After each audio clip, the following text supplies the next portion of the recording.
Tidak ada nabi kecuali di antara ibadahnya itu jalan-jalan. Fasiru fil ardi. Sehingga semua nabi itu mesti pernah melakukan perjalanan internasional. Rasulullah Muhammad SAW pernah jalan-jalan sampai ke Syam, padahal beliau orang Mekah. Nabi Ibrahim yang orang Syam pernah perjalanan sampai ke Mekah. Karena di antara kearifan itu ya dimulai dari apa? Jalan-jalan tadi. Kamu ngerti orang yang macam-macam. Makanya di antara kebaikan umatku kata Nabi itu siyaha fil ard, sering berkelana, tapi tentu untuk mengambil pelajaran. Atta ibunal abidunal hamidun saihun. Nah, agama mensupport itu. Sehingga kata Nabi, jika ada orang kok sholat qobliyah, ba'diyah semuanya di masjid, sama Nabi ditegur, la taj'alu buyutakum kuburan, rumah kamu jangan jadikan kuburan, harus dapat jatah apa? Sholat. Kata ulama, kalau ada orang sering sholat di satu titik, itu ditegur, kamu harus ganti titik yang lain supaya saksi bahwa kamu di bumi sholat itu banyak. Jadi kita ya punya nilai positif juga tentang apa? Karena kita sering siyaha, kalau bahasa Arabnya itu sering keluyuran, saksi kita kebaikan juga banyak. Tapi pesan saya paling pokok tadi ya, jadikan komunitas kebaikan itu punya nilai jual.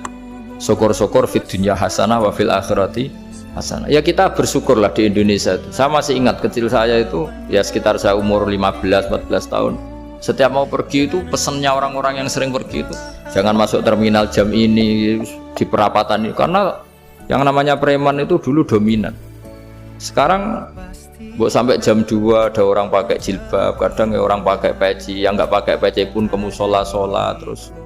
Yes, pokoknya kebaikan itu jadi komunitas dan jadi nilai jual. Bahkan tadi misalnya ibu-ibu yang pergi malam itu kan mesti ada orang-orang yang jadi langganannya karena terkenal apa? Amanah. Yang dititipi anak juga pilih orang yang terkenal apa? Amanah.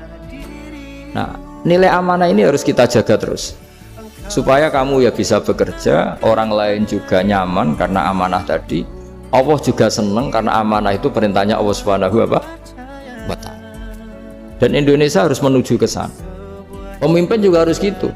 Pemimpin bawaannya amanah, bawaannya apa, yang memilih dia juga senang karena nggak malu lah. Tapi kalau kita milih ternyata yang kita pilih tahu-tahu ditangkap KPK kan ya malu gitu. Dulu kita kampanye mati-matian, ternyata dia ditangkap KPK. Tapi kalau dia amanah kan ya seneng. Sama kalau tukang Grab ketangkap satu karena penodaan atau karena pengkhianatan, yang malu juga semua. Karena kadang-kadang nanti digeneralisir seakan-akan semuanya seperti